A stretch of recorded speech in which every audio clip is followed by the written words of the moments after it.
بسم اللہ الرحمن الرحیم۔ السلام علیکم ورحمۃ اللہ وبرکاتہ۔ آج ہم سورہ بقرہ کو سٹارٹ کریں گے۔ سورہ بقرہ چونکہ بقرہ گائے کو کہتے ہیں، آگے چل کے گائے کے بارے میں ایک مضمون آنے والا ہے، تو اس وجہ سے اس سورت کا نام سورہ بقرہ رکھا گیا ہے۔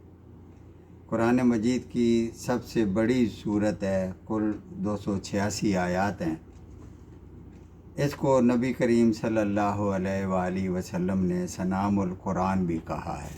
سنام چوٹی کو کہتے ہیں، جیسے اونٹ کی کوان ہوتی ہے، سنام اس کو بولتے ہیں، تو اس کو سنام القرآن بھی نبی کریم صلی اللہ علیہ وآلہ وسلم نے نام دیا ہے۔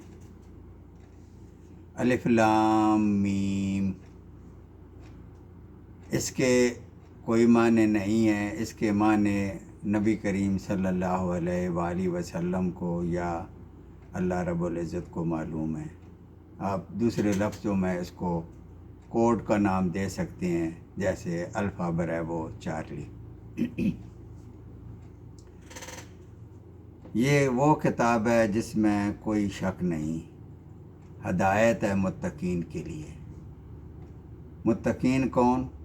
وہ جو غیب پر ایمان لائے اور نماز قائم کرتے ہیں، اور ہم نے جو کچھ دیا اس میں سے خیر میں، بھلائی میں، نیکی کے کاموں میں، دین کے کاموں میں خرچ کرتے ہیں۔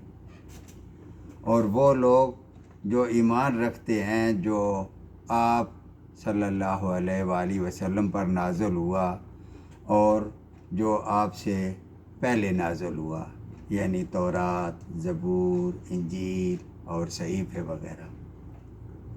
اور وہ جو آخرت پر یقین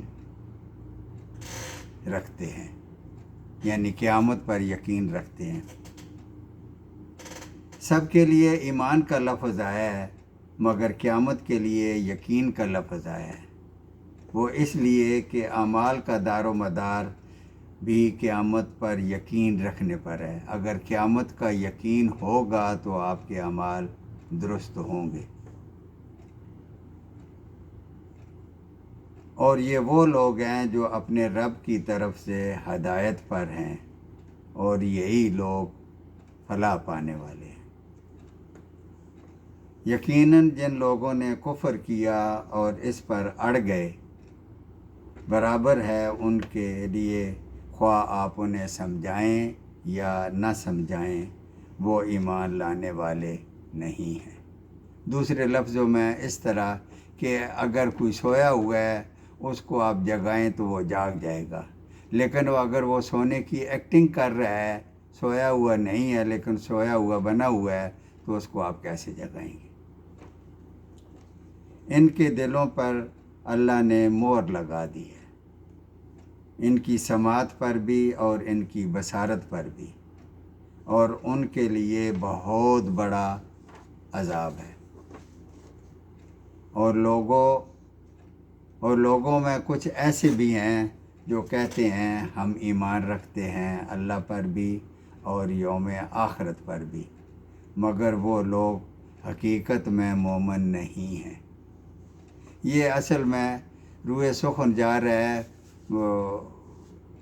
یہود کے علماء پر اس وقت جو تھے، اور جو منافق تھے، ظاہر نہیں تھے لیکن اندر ان کے منافقت تھی کہ وہ ظاہر مسلمان ہوتے تھے لیکن اصل میں وہ مسلمان نہیں تھے۔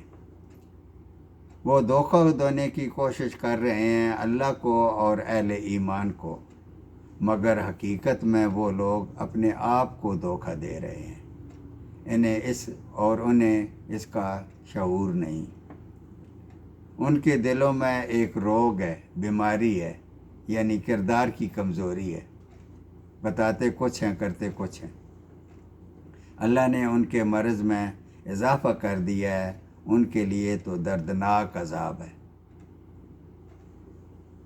بسبب ان کے جھوٹ کے جو وہ بول رہے ہیں۔